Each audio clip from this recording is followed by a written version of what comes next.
Hello, and welcome to the final chapter in the Banker's Masterclass series on the foundations of digital financial services, sponsored by Oracle. I'm Joy Macknight, editor of The Banker, and with me is Dominic Stewart, Senior Director, Cloud Engineering at Oracle UK. Dominic, thanks again for joining me. So how can banks ensure a very secure cloud architecture?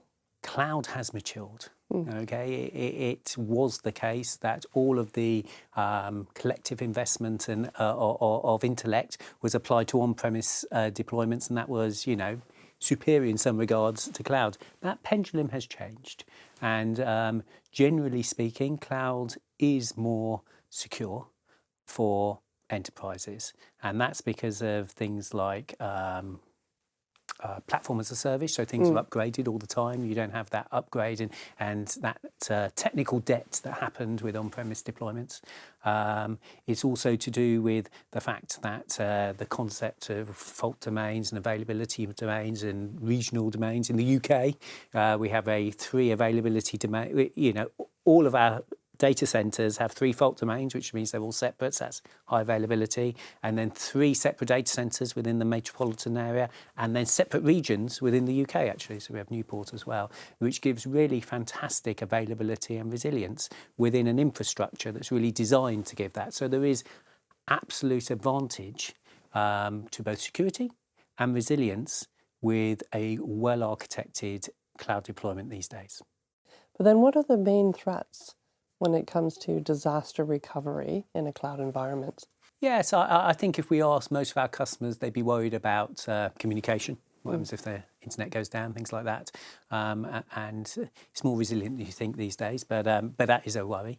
Security, as I say, has really matured. So conversely to maybe how some people still think, I am convinced that security is really in a good place in cloud deployments. I think integration is a risk because as we've moved to cloud, you have different SaaS applications, different elements of we have a technology service catalog which isn't necessarily in one place. So making sure things work reliably together is a risk that needs to be mitigated and designed so that it gives what is desired by the enterprises. And I suppose the last one, which is really front of mind given the global situation, is malicious actors. And that isn't a real threat to many organisations. And obviously multi-cloud plays a role in that. But making sure you have processes in place so you can recover from that type of threat is really at the front of mind, not least because of the FCA and PRA's kind of recommendations on that. Well, I just wanted to go into greater detail in that. So how can banks really build in resiliency using a multi-cloud environment?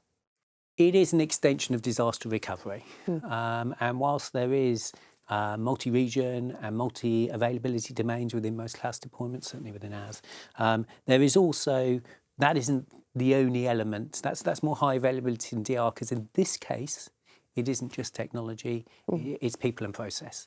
If you have a breach one place, actually having decoupled possibilities is really important. So that's why we are convinced that multi-cloud is really important, because whilst it does offer best of breed possibilities, it also offers options for standing up your critical resources elsewhere, finding out, and fixing them and moving them back.